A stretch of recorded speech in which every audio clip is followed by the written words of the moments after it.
Navi Mumbai police आयुक्तालयाच्या हद्दीत Rabale police station येथे दिनांक 24/4/2026 रोजी एक मनुष्य मिसिंग दाखल होती। यामध्ये बळीराम सूर्यनाथ कुशवा वय वर्षे 50 वर्षे राहणार यादवनगर हा मिसिंग व्यक्ती होता। सदरची मिसिंग ही या इसमाच्या भावाने दाखल केली होती। त्या अनुषंगाने रबाळे पोलिसांनी तपास सुरू केला।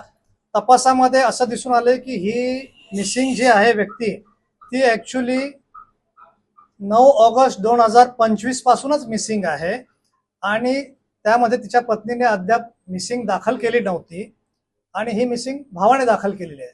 त्यामुळे या शंकेच्या अनुषंगाने रबाळे पोलिसांनी तपास सुरू केला। तांत्रिक विश्लेषणाच्या आधारे तपास सुरू केला आणि रबाळे पोलिसांना असा निष्कर्ष प्राप्त आला की या ज्या जो मिसिंग व्यक्ती आहे त्या मिसिंग व्यक्तीच्या पत्नीचे एका राहुल दशरथ प्रजापती या व्यक्तीच्या ती संपर्कात आहे वारंवार आणि त्याचे अनैतिक संबंध असल्याचे निष्कर्ष प्राप्त झाला। त्या अनुषंगाने त्या दोघांकडेही तपास सुरू केला आणि तपासाअंती असं निष्पन्न झालं किंवा अशी कबुली मिळाली त्यांची की ह्या दोघांच्या प्रेमाच्या आड तिचा नवरा येऊ नये म्हणून त्याने तिच्या नवऱ्याचा खून करण्याचा कट रचला आणि दिनांक 8 ऑगस्ट 2025 च्या रात्री ते 9 ऑगस्ट 2025 च्या पहाटेच्या दरम्यान तिने या प्रियकराला बोलवून तिच्या नवऱ्याचा या दोघांनी खून केला आणि त्या मृतदेहाचे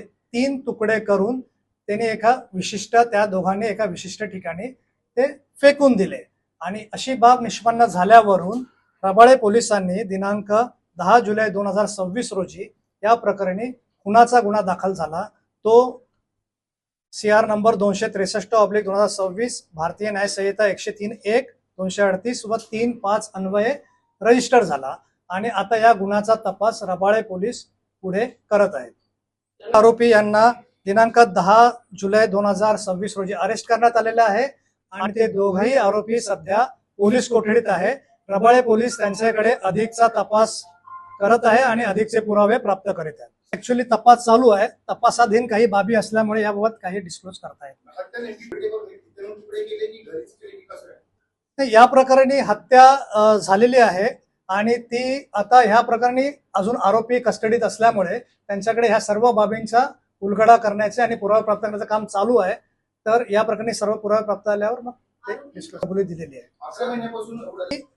11 महिन्यापूर्वी याची हत्या झाली होती, परंतु मैताच्या भावाने ही फिर्याद दिलेली आहे। मैताच्या पत्नीने मिसिंगची तक्रार दाखल केली नव्हती। तर या प्रकरणी आता खुनाचा गुन्हा दाखल झाला असल्यामुळे हा आता उशीर झाला, त्याच्यामध्ये काय बाबी आहेत ह्या सर्व गोष्टींचा उलगडा इन्व्हेस्टिगेशन मध्ये होईल। याच्यामध्ये मिसिंगची तक्रार दाखल आहे 24/4/2026 आणि त्या अनुषंगाने मग आपण तपास सुरू केला होता। विषय येण्यासाठी आपल्याला तपास करावा लागतो आणि एका निष्कर्षापर्यंत पोहोचावं लागतं। मग त्या निष्कर्षापर्यंत पोहोचल्यानंतर त्यामध्ये मग बाकी पुढच्या बाबी करून ह्या सगळे पुरावे थोडेसे प्राप्त करून प्राथमिक पुरावे प्राप्त करून आपण ह्या निष्कर्षाला आलेलो। तपासाधीन असल्यामुळे आता सध्या मला ह्या बाबीवर बोलता येणार नाही, परंतु पोलिसांनी खात्री करून म्हणजे या प्रकरणी गुन्हा केला। खुनाचा कट रचणे आणि खुनाच्या एक्झिक्युशन करणे ह्या बाबी सगळ्या तपासाधीन आहेत, त्यामुळे ते मला आता सांगता येणार नाही। तपास चालू आहे।